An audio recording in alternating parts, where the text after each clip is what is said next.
Okay, good afternoon once again, ladies and gentlemen, and thank you for coming to this interesting our session today. Today we want to talk about quite a very interesting topic: child patterns, taking advantage of continuations and reversals in the market, continuations and reversals in the market. And the way I like to always approach this topic is not to approach it from, the most complicated point of view, and also not try to approach it from, the most technical point of view. I have a way to which, we do it, and the way I'm going to approach it in the session today. And I just want you to sleep with me on this particular journey, right here for the next 1 hour, right? We need to just stick together, pay attention. If you have any question, put it up in the Q&A.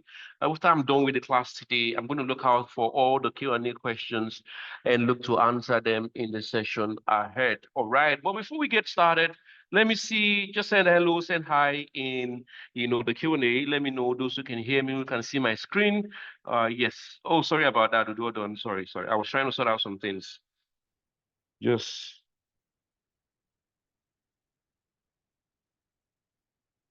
sort out some things.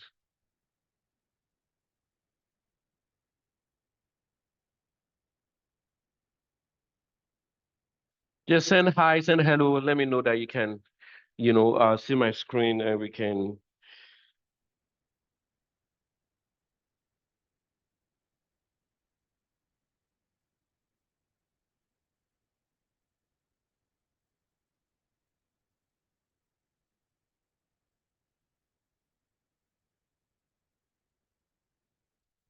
Let's see how it goes. Emeka, Mr. Emeka, good morning. Sorry, good afternoon, Samuel, Ayedeji, Amzat, Patricia, Osawa. By the way, when you guys clicked on the link to join the session today, did it take you straight to this live, or it took you to a place that says congratulations and you will get a mail, and through the mail you're able to click on the class link? How did you guys join the session today?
How were you guys able to join?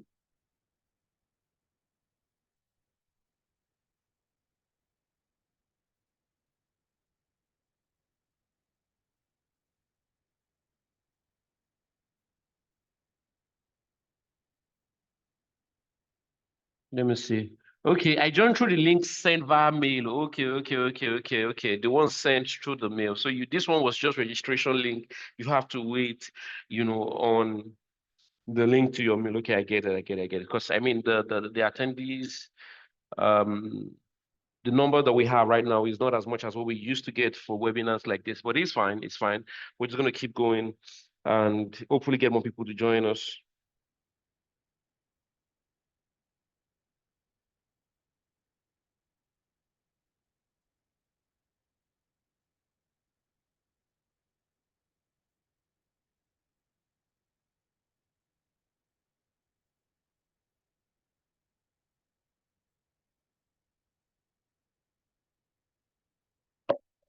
So yes, we want to talk about continuations and reversals. And you see, firstly, let me start from a very what's it called?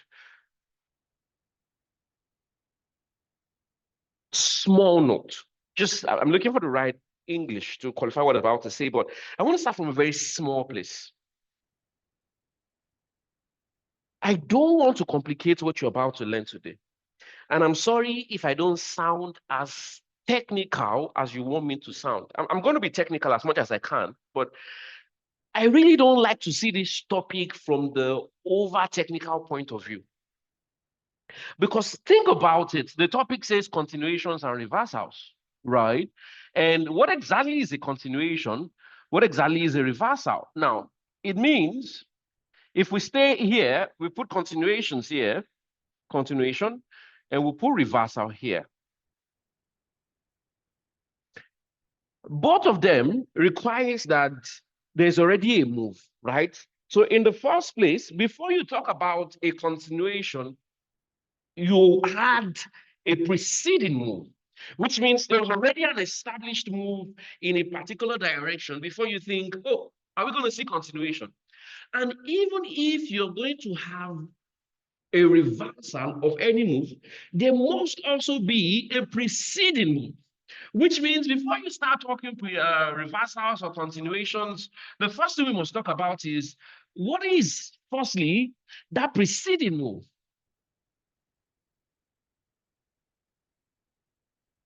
There must be a preceding move, an established move.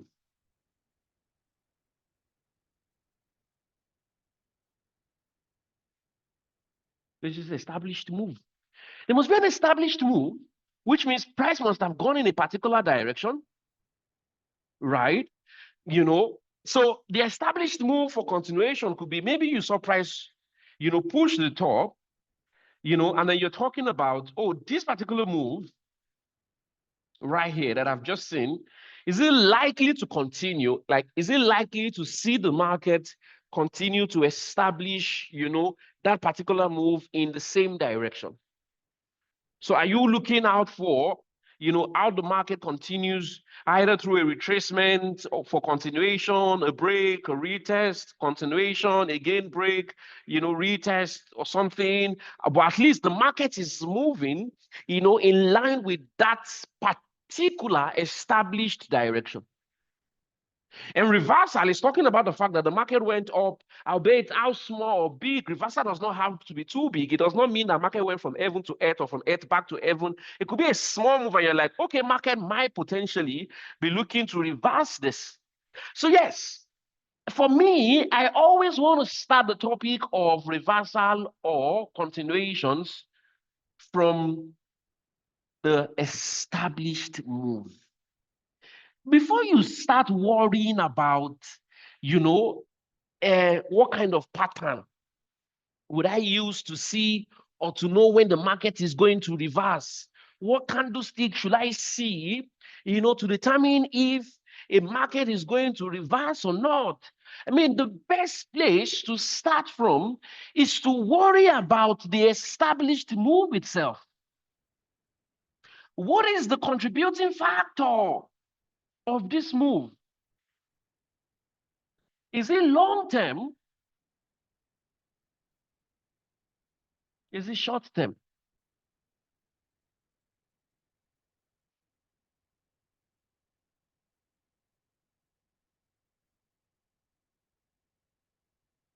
Is it backed? Backed means, is there a reason behind this particular move? Is it backed?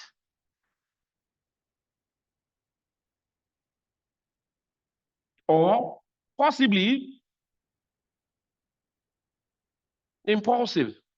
There are some moves that could be impulsive in the market, moves that just happens and you really cannot really establish why you think prices actually move in this particular direction, right?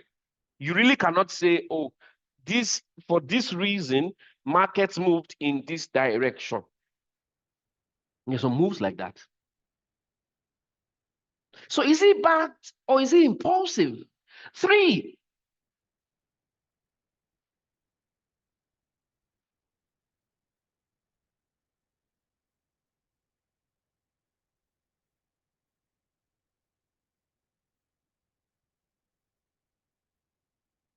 So yeah, we want to know if it is long term or short term. We want to know if it is backed or impulsive, as the case may be. We also want to know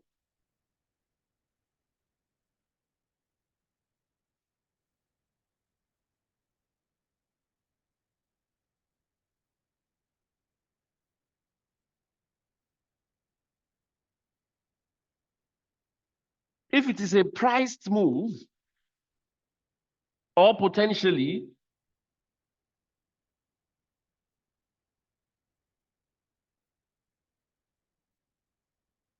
repriced. When I have more, I'm going to, put them up there. And I'm going to start with the fact that we need to first establish if this particular move is long term or short term, although this would absolutely also feed into this one way or the other. It will feed into this, right? Sometimes they feed into one another. So there's not going to be need to explain it twice, in different directions. But you see, will I see a reversal of a move or will I see a continuation of a move? The first thing is, what exactly is contributing to this particular established move? Oh, price has gone up. Oh, price has gone down. Why has it gone up? Why has it gone down? Is there a long-term backing to this move, or is it something that is short-term, impulsive, anything? You must find out. For example, a move that is fundamentally backed might be long term, which means the likelihood of seeing continuation is very strong. And listen to the language that I am using, the likelihood, which means I am not using the word certainty. I'm not using the word the surety or the perfectly made move will be continuation. No, the likelihood that we're going to see continuation of a move is very strong, especially when the move is expected to be long term and it is backed by a fundamental factor, a rate decision, a central bank meeting, an economic data. Well, strong economic data, not the weak ones. Because it could be a central bank meeting, it could be BOE, for example, it could also be ECB, it could be FED, as the case may be. It could be strong economic prints like the US CPI, like CPI from the UK as well, like NFP also from the US. All of those key economic releases could provide more or less like strong backing to a long-term move, and such move would have high likelihood of continuations. From what we saw last week, following NFP, and we saw multiple revisions to figures, almost minus 258,000 jobs erased from, payroll number this year alone. And the market went absolutely berserk against the dollar.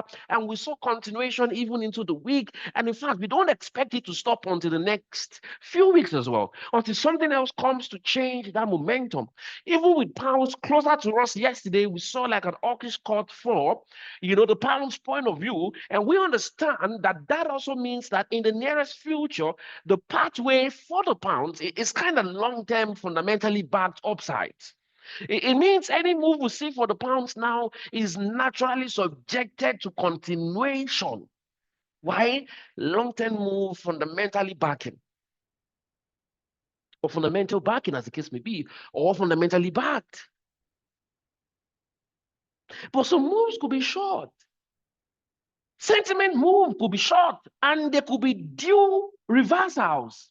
For example, the market took up AED against the JPY based on positivity. Such move could be reversed if negativity comes up in the next few minutes or even the next few hours, as the case may be.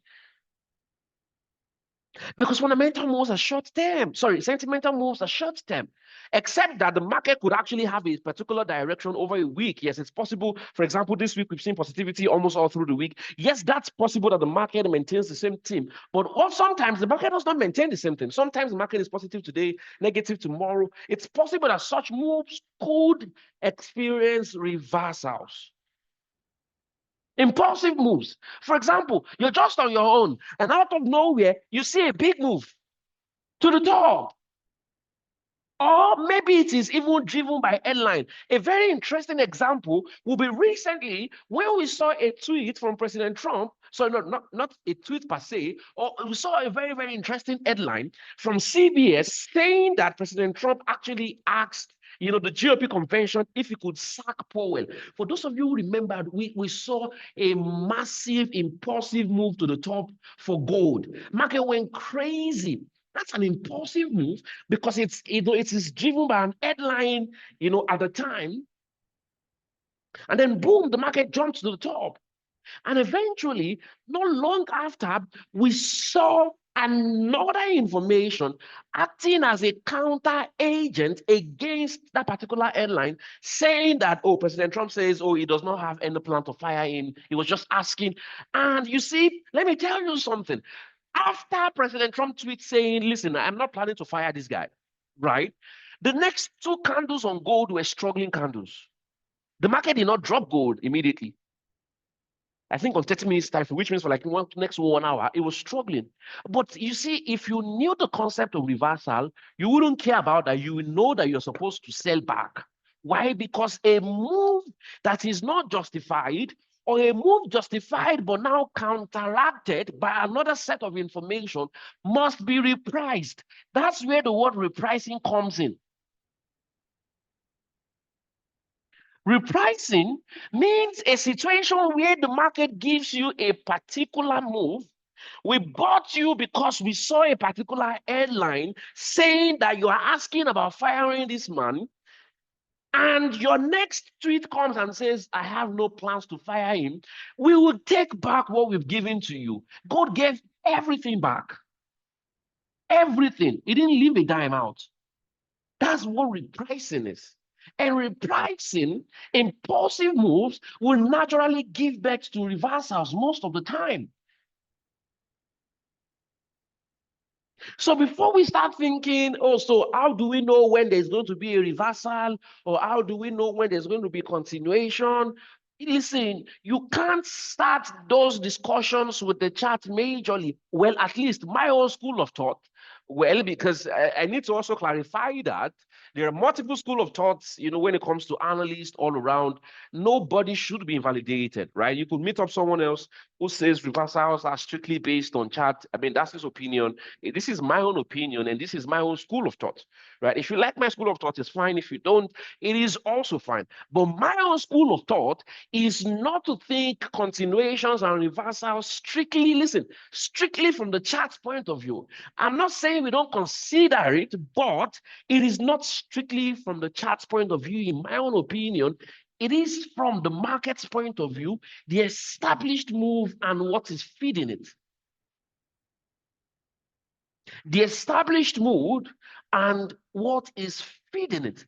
If what is feeding a move is set to not hold so much ground, I can price in reversals.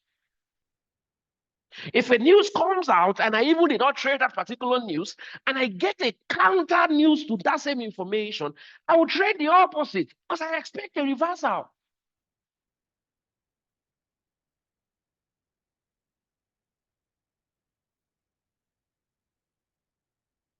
And you see, another way you can also understand pricing and repricing also has to do with market positioning, where the market starts to buy, a particular currency pair or a particular asset just before news. Remember that before news, there are always expectations, which means before any big event, you always hear the market say, oh, we expect it to be this or to be that. And the market starts positioning, in favor of that particular direction that they're expecting. And then when the news comes out and it does not come out the way we're expecting, what do you think is going to happen to the predefined move? What do you think is going to happen to the established move before? It is going to be reversed, and even more.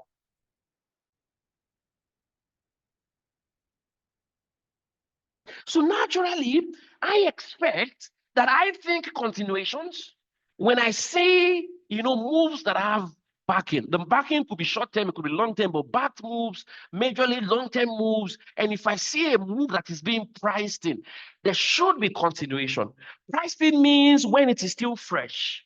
For example, the last NFP is causing the market to price in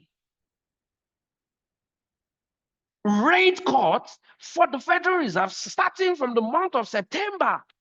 That's something still in motion. So the market is still pricing in weakness for the dollar, right? We're pricing in weakness for the dollar based on the last NFP and even subsequent, economic data releases. I even believe that next week we'll get to see the US CPI, which will most likely also give us a predefined direction more into the dollar's point of view. But the market is already hell-bent on pricing in weakness of the dollar, on projections of cutting interest rate. In fact, this morning we just read that JP Morgan is saying that he is expecting, or the bank is expecting, 3 rate cuts for the Federal Reserve this year. If that is going to be priced in, it will be priced in as weakness for the dollar, which means it is possible that between now and the next meeting for the Federal Reserve, you see dollar weaken so much. If the meeting comes and the Federal Reserve refuses to cut interest rate, what do you think is going to happen to the dollar? It will reprice all of those moves, and that will most likely lead to potential reversals. That's the idea.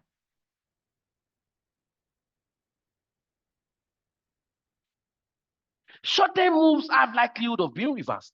Like I said, it's not sure. Likelihood, right? Right? Impulsive move also have the likelihood of being reversed. And, a move that is being repriced or a particular economic release or data being repriced could also cause reversals.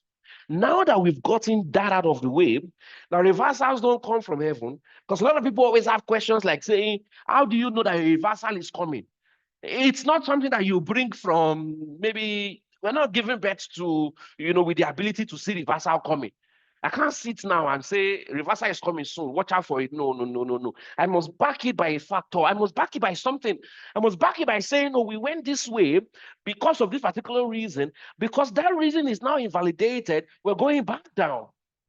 Oh, I expect continuation because this and this is still happening, or this and still is still going on. It means if you really want to get better at, trading continuations, reversals, you have to pay attention to the established move that you're looking at. Don't forget that a chart is literally the footprint of past price movement. The future is not there. I'll take that again. Don't forget that the chart is just the footprint of what?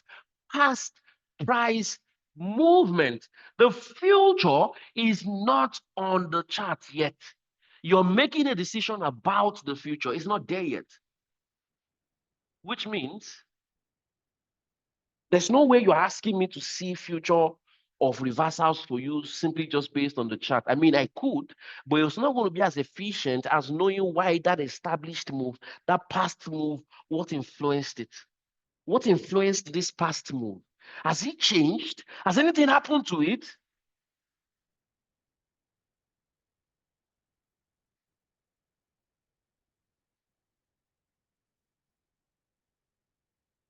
I'm using pound USD, for example, today, where I'm going to look at some other ones, right? And you see, yes, we have some, what's it called? Yes, some technical things that we still, include into this. But yeah, for example,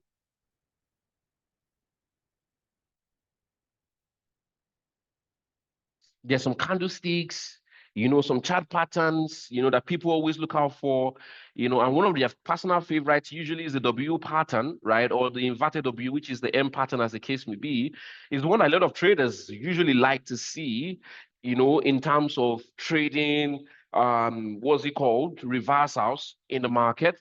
Or potentially, when it comes to continuation, majorly we just simply use, support and resistance, break and retest, majorly to talk about continuations of moves in the market. This one is simple. Continuations are actually quite simple, right? Either up or down. We just simply use higher highs, or lower highs as the case may be, for prices to, continue to maintain the move, right? So strictly, for continuation is simple.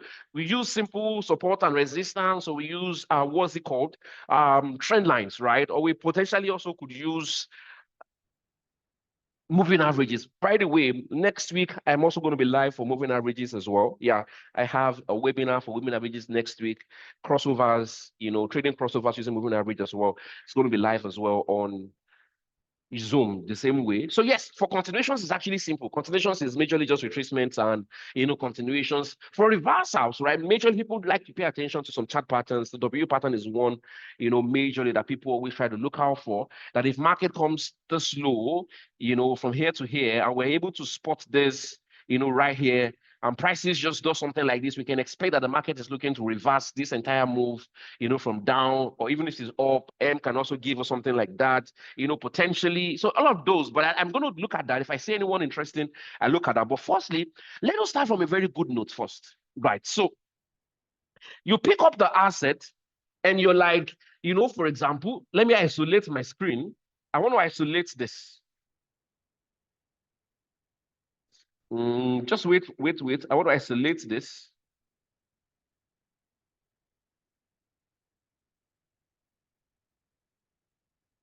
Yes. So we had this.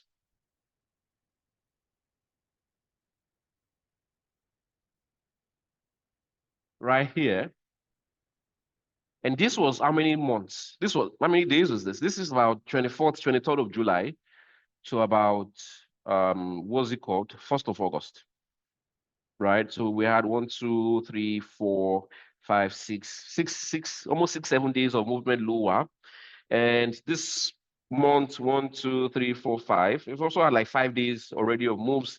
And it's looking like maybe potentially we're getting to see, a reversal, right? Maybe, I mean, who knows? Because market has not completed it, but there's likelihood that maybe this happens,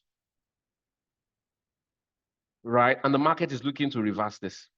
The question you're going to ask yourself is this: what caused this move lower from 24th of July down to 1st of August? Like, what is the major thing that influenced this particular downward movement on pounds USD? And what is influencing this move back up? Because if you had missed this, you can actually still take some continuations back, as a complete reversal of this particular move. So which means we have to first investigate. We have to first investigate, like, what exactly could be attributed to this move that we had from here up to this point, and how come the market is reversing it from 1st of August, now we're getting back maybe closer into, something here, right? It looks like this screen.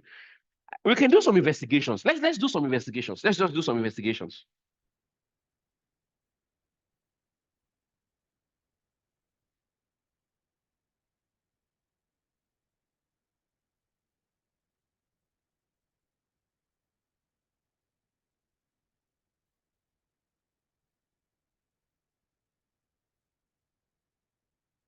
Right? And I want to change this to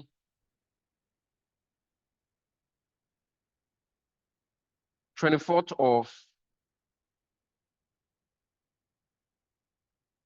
July. Let me start from 23rd of July up to 1st of August, right? And I'm going to press apply, settings, and I'm going to change this purely to just pounds and dollar. And let's look at what has happened between these two guys within this period of time that could potentially explain why we saw intense downside on pounds USD, up until that point. And if you look out for, economic data releases on Thursday, what's it called? On Thursday, 24th of July, right? We saw economic prints for the pounds, especially PMI. Now, PMI, this one was, as expected, but this particular one was lower than expected. And I remember this particular day, the market actually sold off the pounds, right? Because we had a very weak economic data release for the pounds that particular day. It was 52.8 versus 51.2, and that's lower than expected. And yeah, pounds was weak in the market.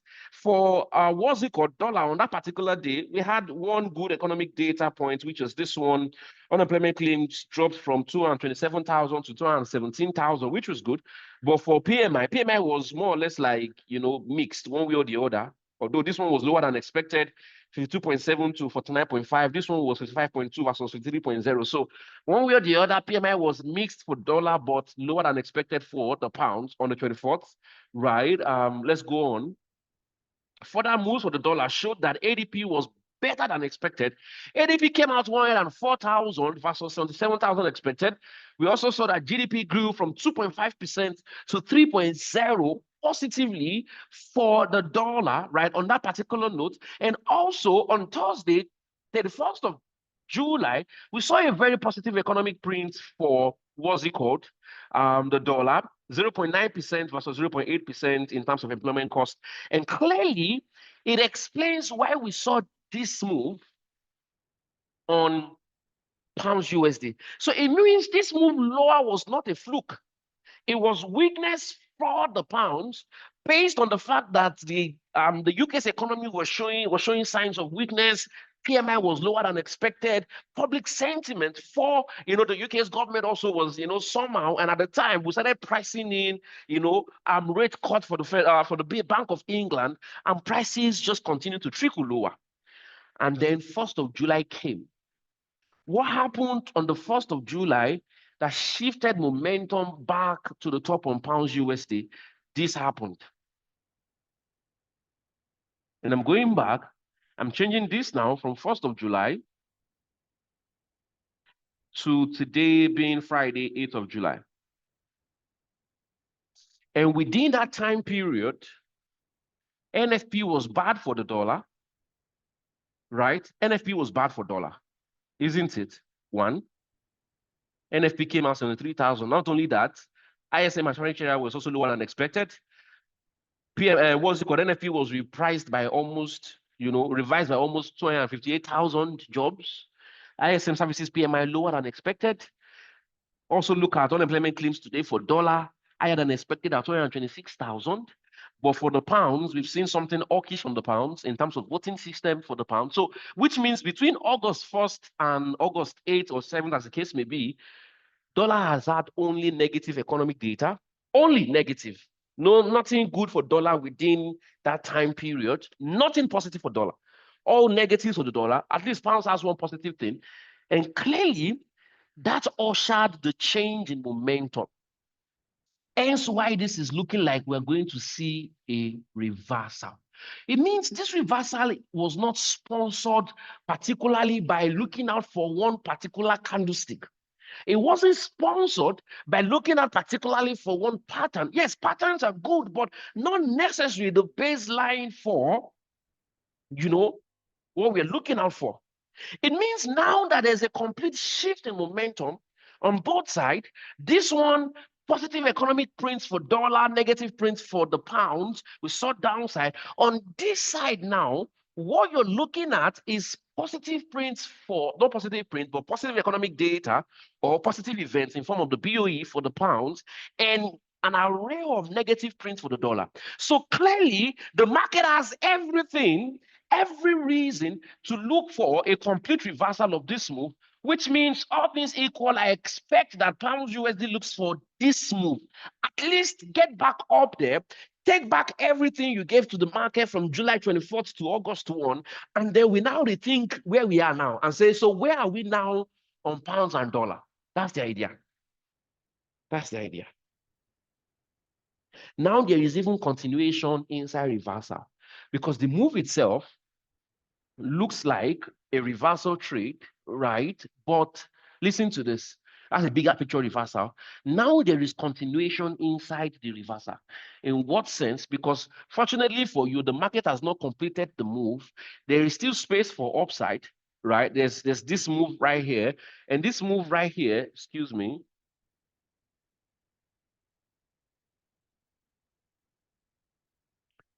This move right here still has about how many pips inside it? 150. 150 pips is good for me. Yes, yes, yes. 150 pips is good for me to think about.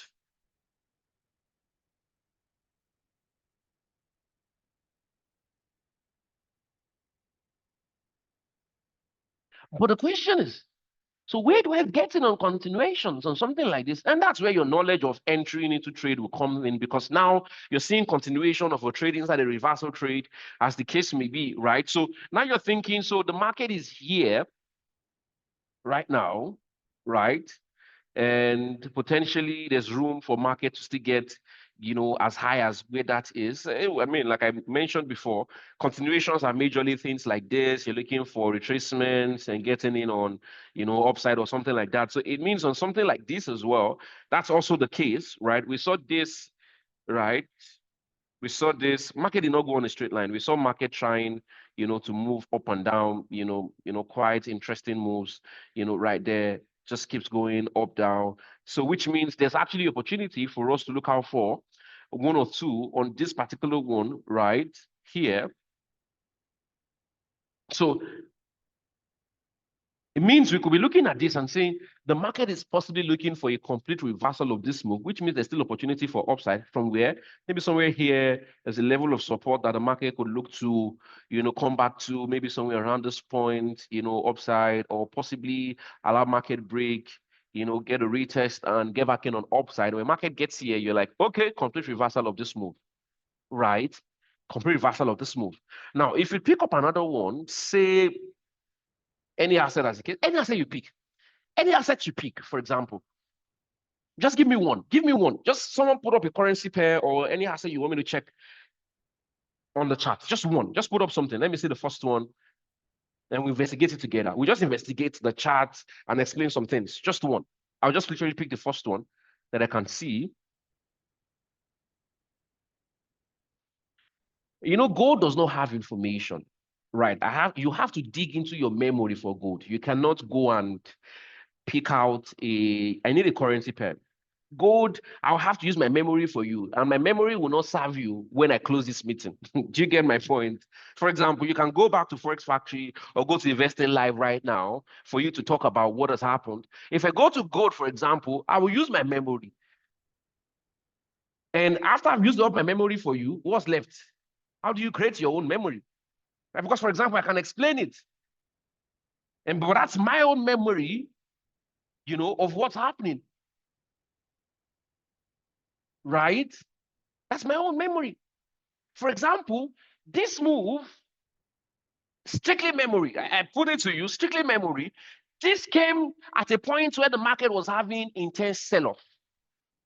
It was not only limited to gold, it was actually even BTC at the time was seeing some intense downside. That particular week, the market was negative.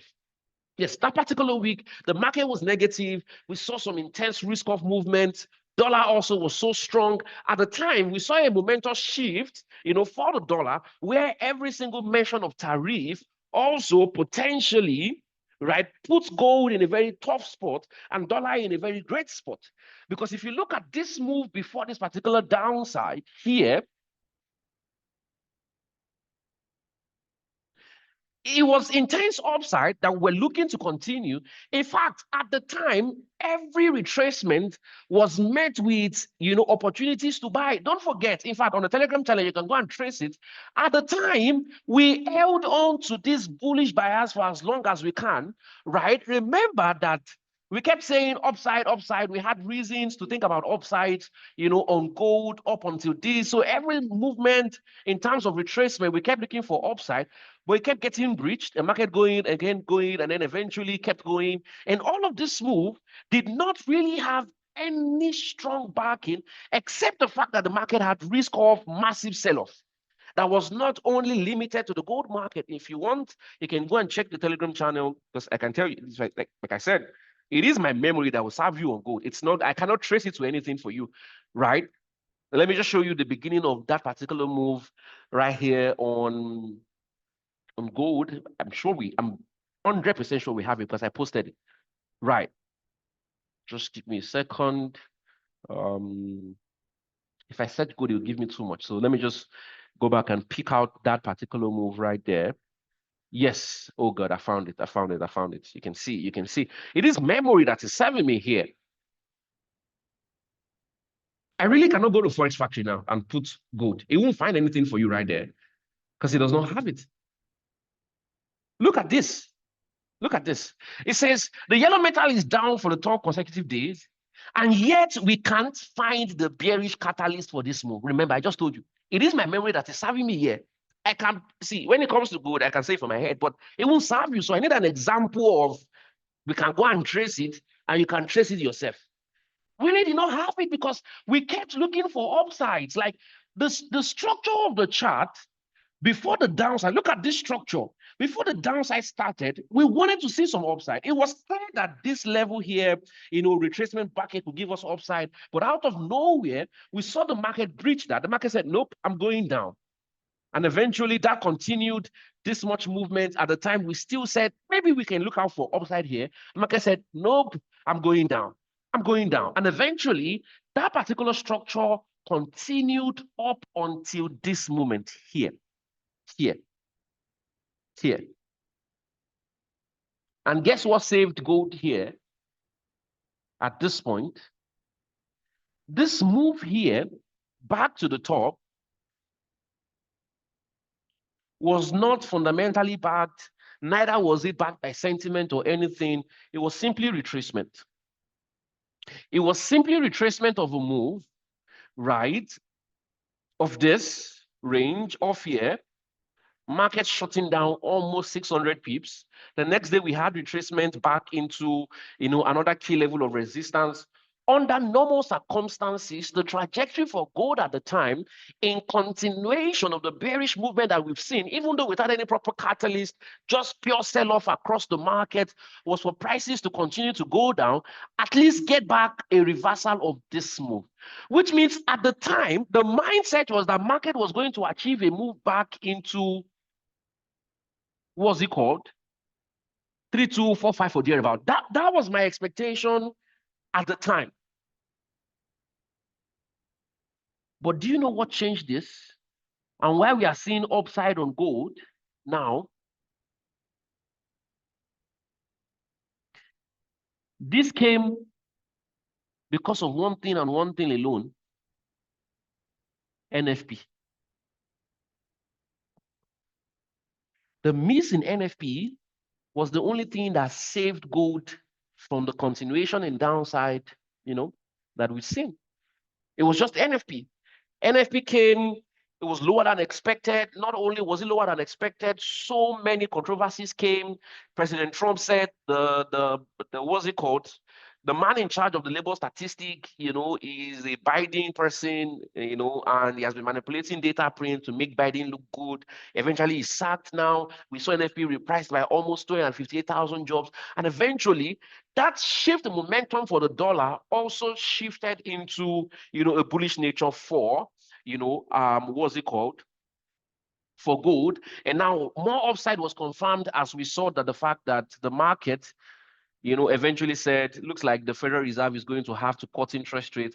And that is the reason why we've seen this. And eventually now, Seth, you can see that this move up here still isn't looking like a very strong move, just like upside, but very scratchy movement at the time, right? Because now the market is paying attention to something else. The next headline is saying, potentially, if we look out for what it could have to say, CPI, then we have a stronger direction for what gold may offer us in recent times. But yes, you see, that move or that reversal did not come from any technical pattern.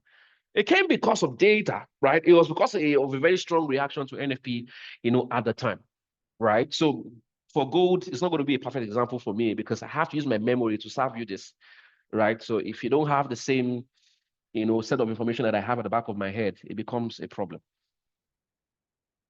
So someone said USD So let's use USD Let's use USD is a common choice. Let's use USD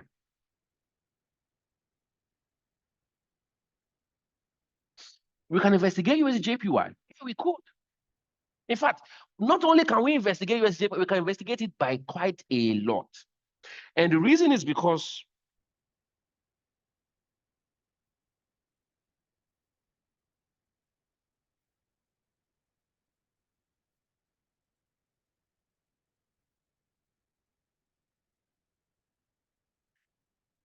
The USD index, has not ha USD index is what we use to measure the strength of the dollar against a basket of commodities in the market. The euro, the JPY being one of the major contributor to that basket, means you can always trace, dollar with whatever is up, USD JPY with whatever is happening with what's it called, the USD index. You see, if you put USD index and you put USD JPY together, you should have a perfect match. If not perfect by maybe 99%, should be like maybe 95% correlation.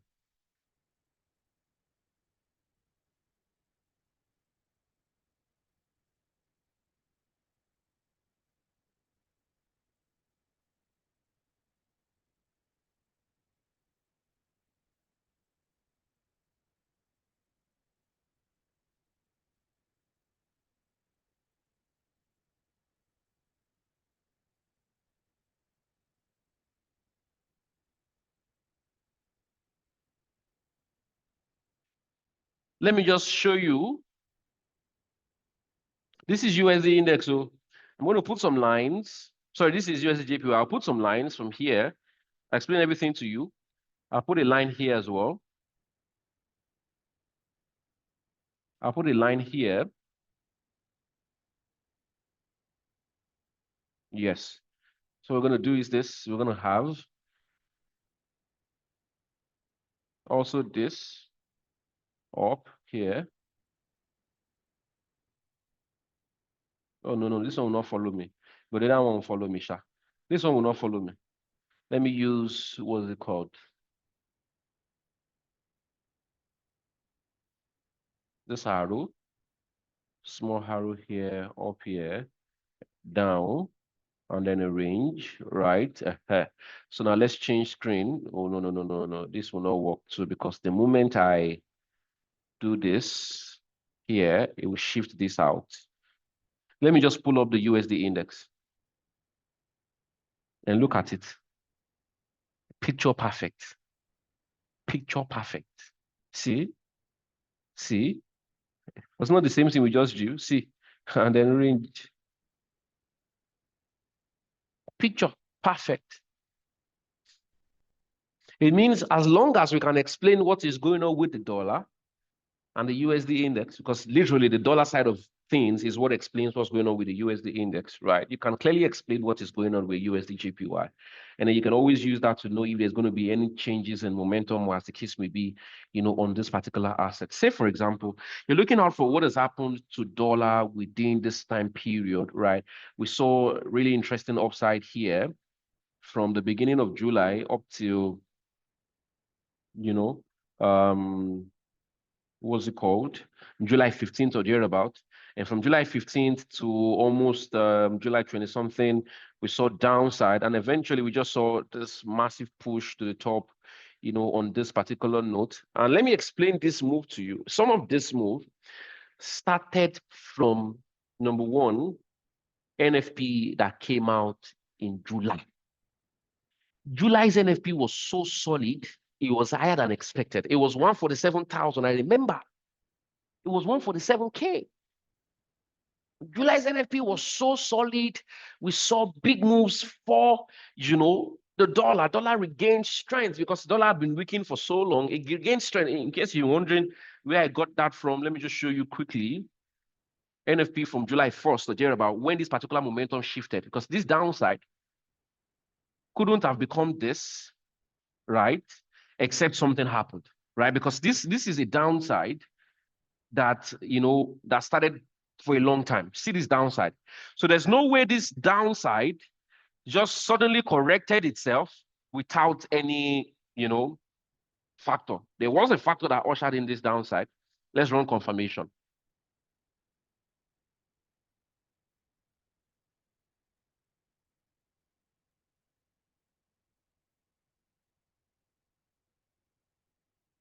Right, let's run confirmation.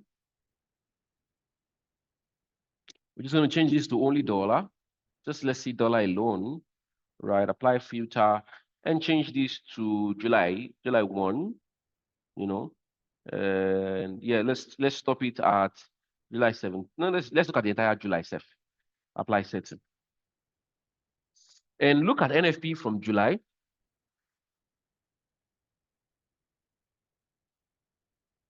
remember, it was 147,000. Exactly 147,000. We go 147,000 versus 111,000 expected. And we also saw what's it called? Unemployment rate go from 4.1%, sorry, from 4.3% dropped into 4.1%. So it was, a very, very interesting shift in momentum for the dollar. And that exactly is what ushered us into this move that you can clearly see here on, what's it called? On the USD index. And dollar enjoyed all of that until like July 16th, when it retraced it a little bit. If you check this, even if you don't find a reason why, why that retracement came July 16th, look at this here, July 16th.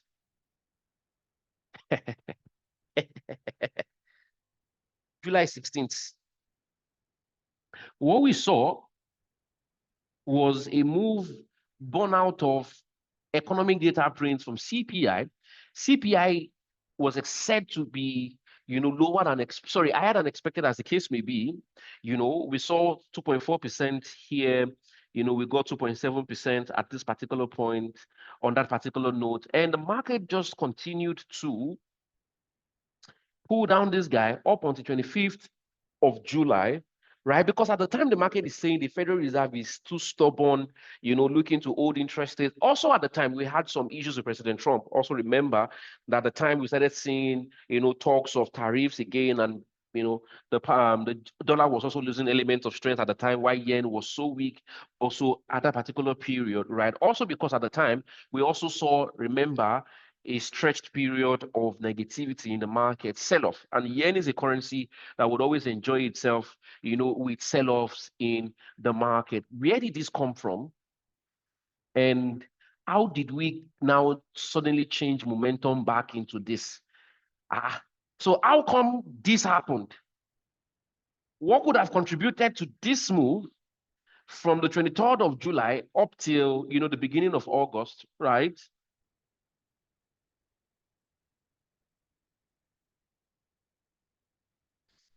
On the 24th, we saw that PMI was released for, what's it called? The dollar, and also unemployment claims. This one was good. This one also was good. We also noted that on Wednesday, the 30th of July, we also had the FOMC meeting that was really nice. FOMC meeting came, the Federal Reserve decided to hold interest rate constant. They didn't change anything about the interest rate. And eventually, we saw that the market also gave dollar elements of strength, from that point up till we got NFP. So all of this move came, and they're all backed by fundamental reasons, positive economic prints in the market, also expectation of the Federal Reserve to hold interest rate. The dollar enjoyed itself, back to the top. Why are we looking at a complete shift in momentum? And listen to this. Listen to this, guys. Listen to this. This move started because of positive NFP. Right? Right? Feeding into the narrative of the Federal Reserve holding interest rates, which they follow through on. Now, this downside started from what? Negative NFP that we just saw in the beginning of August, right? With the market saying NFP came in at 3,000, but worse than expected because of all the revisions we saw, almost 158,000. It means this move, positive NFP, continuations based on Federal Reserve holding interest rates. This move, negative NFP, we're going to see some retracements, hopefully, maybe back into regions like this. But the end product of this is the market looking to reverse this move from here. Why? Because now the market is expecting the Federal Reserve to cut interest rates. This is how you think about continuations and reversal in the market.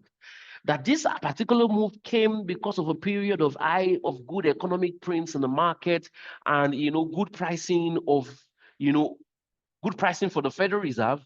Now that that is out of the window, downside based on negative NFP prints. Yes, correction will come at any point in time. But now, once the market starts intensifying the rate cut bet for the Federal Reserve, especially when it is confirmed by inflation print next week, it means we can expect that the dollar would continue to exert weakness up until we get back somewhere in this particular region, which would be a complete reversal of this particular move. We did not have to wait for a particular candlestick for that. We did not have to wait for, a particular, pattern for that, because sometimes you may not even see a pattern. Sometimes W is not there, inverted M is not there. What do you do then? But once you understand the market enough, and you can hold expectation that if this came from positive NFP and this came from,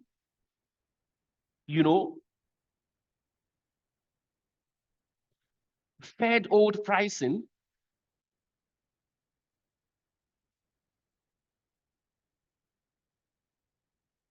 it means this downside can also come from Fed cut pricing.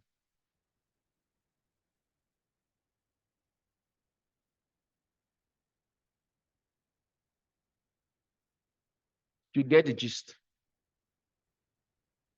So it's the same. We gave you this on positive NFP. We gave you this on Fed old pricing. We've taken this on negative NFP with CPI next on the line. As long as CPI confirms that the Federal Reserve does not need to hold interest rate, downside will come on USD index. And that means currencies like the USD JPY that has almost a 98% correlation on the screen, you can expect prices to continue to go down.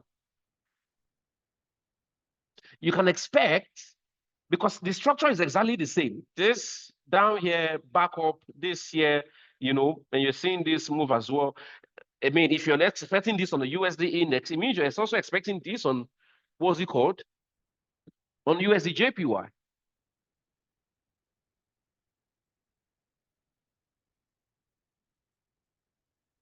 And this means that, honestly, my old school of thought, as the case may be, is if you really want to know about continuations in the move, now there's even continuations into reversal trades as well, because now downside has started, right, with some, interesting elements of retracement, back to the top, into key regions for price to continue its movement lower. It will still go back again for a retest of this particular range here, because now this range here created a very key level of support. So anytime it breaks, there's likelihood of a retracement back before prices eventually, continue to head lower, as the case may be, right? But you will bear witness with me now that what you can rely on most to understand if a move will continue or if it's potentially going to see, reversal is what you have in your information arsenal.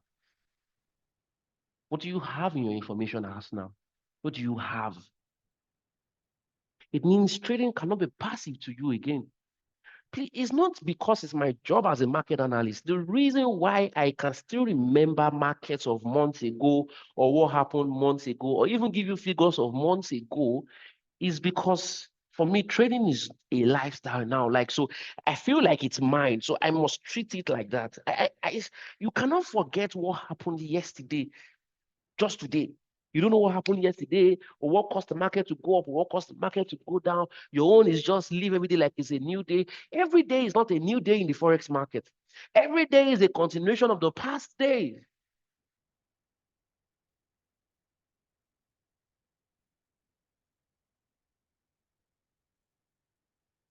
Every day is not a new day. No, it is a continuation of the past day.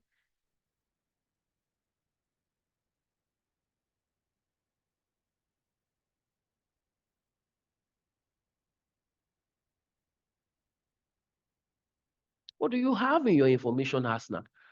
Your simple support and resistance is enough for you. As long as you have something inside your information arsenal. As long as you have something inside that information arsenal. You can explain anything, and then you'll be able to say, oh, the market is most likely going to take this back. Or look to continue this particular move to the top. Because, for example, this looks like the market is, forming like a bullish structure here, right? Because sometimes you're already thinking, so, we saw this here, the market retraced here, back here, and then this is happening. So maybe the market will continue to go up. I mean, yes, that's a continuation trade, but the question is, have you asked yourself what actually influenced this move? Some of you will start drawing, trend lines and say, but this trend line is here. It means the market is still bullish. That this happened, this happened. So the market could actually continue to do this. I mean, yes, who says the market cannot continue, this particular trade? This could actually be a continuation trade, or potentially it could be, it could be a reversal trade. It could be. But what would give you, the best answer that you need with that will be what you know about what is currently going on with USDJPY. What do you know about USDJPY right now? What's the USD index telling you? What's the story in the market telling you? If USCPI comes out next week, because I think there's USCPI next week, let me just confirm that for you.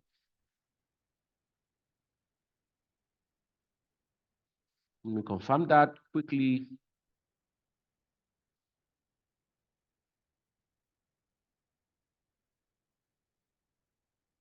Right. Either Tuesday or Wednesday next week, we should have US CPI, I believe, next week. Yes, we have US CPI on Tuesday next week, right? Tuesday next week, US CPI is live from 1:30. If CPI comes next week and print comes in lower than expected, confirming that the Federal Reserve does not need to hold interest rate constant again, USDPY will go down. It does not have any choice, irrespective of the structure that you can find on it. It's going down. It has to reverse the move. Why? Because it was priced in based on the notion that the Federal Reserve was going to hold interest rate. But now that momentum is changing, if this confirms that they don't have any reason to hold it again, but to cut it, it will go down irrespective of the structure that you have. So you cannot begin to look at continuations or what's it called, or reversals from the chart. You start from what you know, what you have in your information as now, then you take it down to the chart. I hope that makes sense. You start from what you know about that particular asset in question. What can you find out? And then from there, you take it down to the chart. It's very, very important.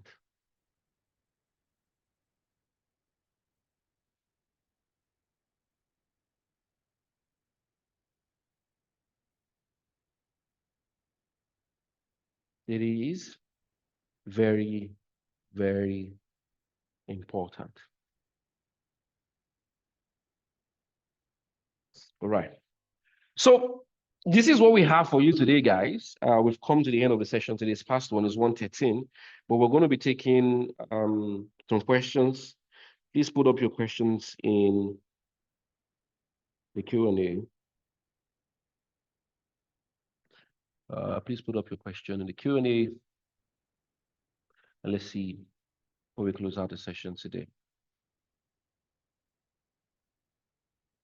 Someone says, as a beginner, how do I get this information, or how do I know what to look out for or where to look? We have some websites that you can always use to source information. Forex Factory being one of them, right? You could also use Investing Live. Investing Live also is one place about sourcing information. But one thing I can tell you is this: even when you're giving all the sources, right, it's still going to be more or less like a psychological decision on your own end to retain information in the market. And we also host, what's it called, every single morning, right? We host the trading floor every morning. One thing I will always say, and I will always continue to say on the trading floor is, or at least that I know that a greater extent, maybe about 50% of those in the VTF have actually taken this to heart. When I used to say that, don't come just because of the opportunity or how we intend to dissect the chart. Come because it's a way for you to retain or source information. Don't come because they are going to look at the chart or draw lines for you on the chart or draw support and resistance for you or tell you what to buy or what to sell. Come because one way or the other, I am going to talk about, and everything is going to talk about information, what has happened before, what is happening now. That is one way you can retain information as well in the market. From someone talking about it, someone reciting it to you, someone keeps saying it. So yes, there are sources. Forexfactory.com is one, investinglive.com is one that you can always use, to source information. But you're a beginner, which means you have to start now. You have to start now and make a psychological decision to say, I want to retain market information. I want to attend sessions not because of what they're going to tell me to buy or sell, tell me to trade or what they're going to analyze. I want to go there because I want to retain the information that is being shared. That's one way I think you as a beginner would be able to get, this. Someone says, as a beginner, you were taught, some strategies, SMC, CRT, are they not valid? Listen to me. Whatever strategy that you learn in the market is as important as you. I don't know if that makes sense. Whatever strategy you learn is as important as you in your trading, which means if you count yourself very important, your strategy is also very important, but they're expected to match one another. The problem is we don't match our strategy. We've given our strategy a placement above us.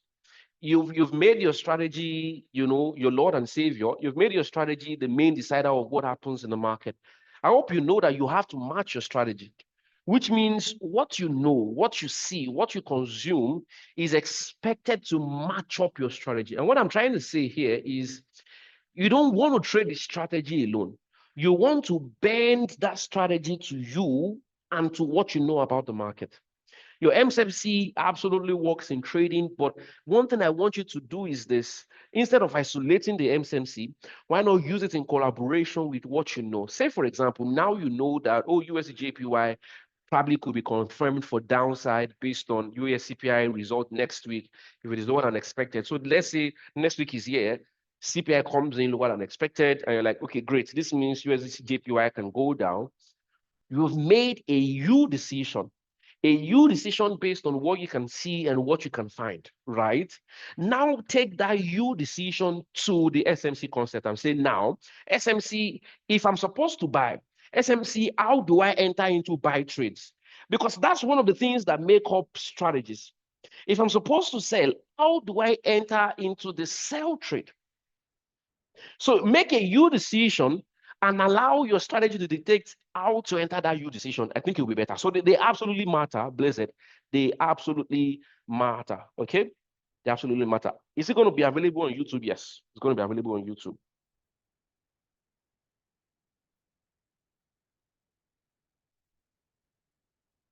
Someone says, if you're trading and the trade is going sideways, that is going against you, should you close the trade or wait for the trade to reverse back or eat your stop loss? And I'm always conservative in answering this particular question, right? If a trade is going against you, one major thing that you need to do, don't miss out on it, is to find out why. Okay? Find out why the market is going against you. If there's a reason why the market is going against you, you don't have to wait for it to hit your stop loss. Close it out immediately. Don't wait for any reversal. Don't wait for it to hit your stop loss. As long as you find a reason why that particular market is going against you, close it out. But if you check all and sonder, and there's really no reason why that market is going against you, then you don't have any business closing the trade. Keep your stop loss where it is and let the market do what it wants to do. All right. The only reason why you close out an order is if it has been validated. As long as you don't confirm any validation of your order, you don't need to close out your position. So for me, that's my own rule. I don't close out a trade prematurely until I have found out the reason why the market is going against that particular position. If there is one, close it. If there is none, wait and see. Is this session every day? Yes, yes. Beats VTF is every day. It's on our Telegram channel. We do it every morning by 8. You want to be good on trade and you don't have a strategy. Well, for me, I also don't really have the biggest strategy in the world. I use simple support and resistance. Sometimes I pick up moving averages. I also use them. Sometimes I also could use, a little bit of indicator, like the flow system is one that I also try to use as well. So I'm not really defined in terms of strategy, but we have some that we can teach you, anonymous attendee. We have some that we can absolutely expose to you. Where does the tool of retracement now play a role in measuring retracement? When you see big moves or you see a sustained move in a particular direction and there's a change against that particular move and it is not backed, then you need to bring up a Fibonacci. I'm going to explain that again. Say, for example, the market bought USD JPY over 5 days, to the top. And out of nowhere, you started seeing that the market, starts to pull lower and you think, okay, this could be retracement because you have checked and you really cannot find any reason why USD is going down. Then a fib must come in. A fib must come in that particular environment because at the time, you know that there's no reason or there's no backing to the downside or the retracement you're currently seeing. So you have to look for continuation. Fibonacci is a continuation tool majorly. We don't use it for reversals. We usually use it for continuations. When there is an established move in a particular direction over a period of time, right? And then there's a change, and then you feel like this change, is it backed? And it is not backed, then you can use FIB to measure, okay, when you get there, you still have to go back to the top. And we have a video up on Fibonacci on the YouTube page already. You can check that out. How do you know a reversal on gold? What you see on gold is not reversal. So I already explained that. You cannot know a reversal. You are still asking the same question that I just mentioned at the beginning. Reversal is not something that you can just know. Like, just be on your own and just know this thing is going to reverse. No, if gold starts to fall, it is falling. We don't call that reversal. If gold hits a snag at a resistance and it falls, that's a falling price. Naturally, when gold hits strong psychological level of resistance, we expect it to give some reaction. It should fall, right? It should naturally fall. But in place of saying, when does gold get a reversal of a move, it must be, it must be a very strong, fundamental change. It must be something significant from dollar point of view. It must be that price is hitting some key levels, like say 3,500, 3,400. Out of nowhere, hitting those levels can spur some reversals, especially if there is dollars, a perspective, like maybe NFP, CPIs. CPIs, for example, can cause reversal on gold. Yes, it could. If, for example, gold upside that we saw from August 1st, which was clearly, from NFP miss, right? Or not drama from NFP, confirming that the Federal Reserve might have to eventually look to, what's it called? A cut interest rate. If CPI comes next to Tuesday, and CPI is still higher than expected, the market will reverse the move on gold. Why? Because the move was on a dollar will cut interest rate, NFP is bad, we're going up. CPI comes, CPI says no, they don't have to cut interest rate, they will take it back. So it's not something that it's something that has to happen based on information in the market.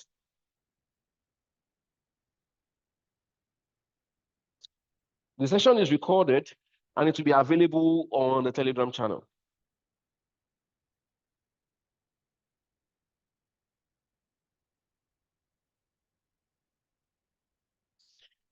You've heard of psychological levels. What are psychological levels? Psychological levels are, just levels that the market has actually tested a number of time, right? There is not something that you must know by psychology. Oh my God. It's not a level that you just know by a feeling that someone will just touch you. Like it's something you just feel it in your spirit. That the market is psychological. No, no, no. It's usually what we call psychological level, just briefly. I also have a recording on it. I did a recording on it as well on YouTube. It's simply a level that if you look at, you believe that other people will also look at it and they would actually make the same decision as you're about to make, right? So, for example, I feel like there's one very strong level on pounds USD here. Let me even see. Let me see. Even if you want to use gold, for example, a level like this on gold, let me delete this.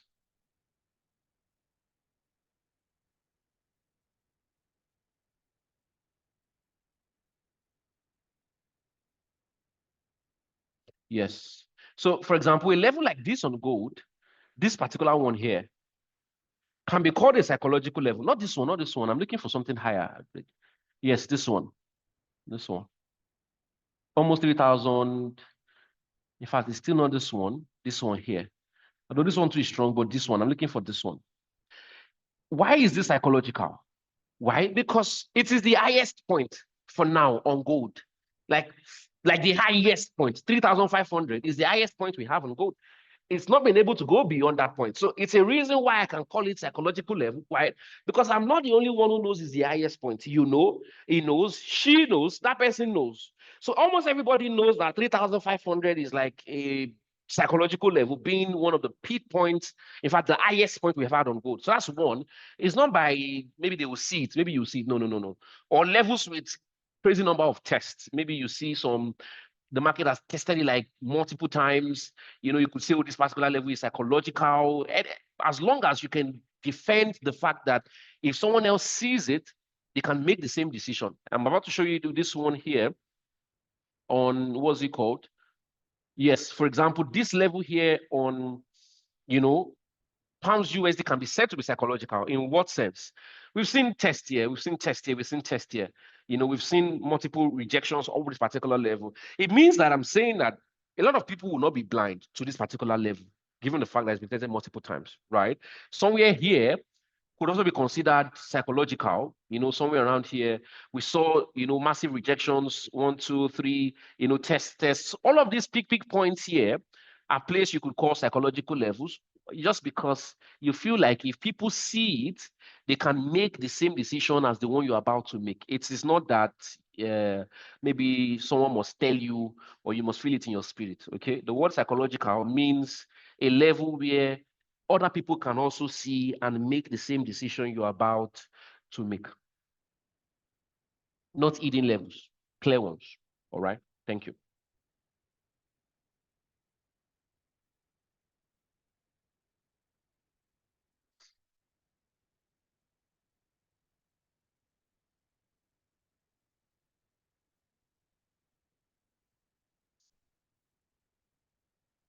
Three, three, five, two. If market goes to 3352, that cannot be a reversal. That will be a retracement because this is still the bigger move, right? The move did not start from here. The move started from here. It's if you get back to this one that you can talk about it being, you know, a reversal. But I get your point, right? All right, so we have to close this. We have to close this, guys, because it's recorded. So we don't want to have more than an hour video available on YouTube. Thank you guys for your time today. We absolutely appreciate your presence. Please have a very great weekend and enjoy the rest of your trading day. My name is Emmanuel Akinola, market analyst at HFM Nigeria. Thank you and bye for now.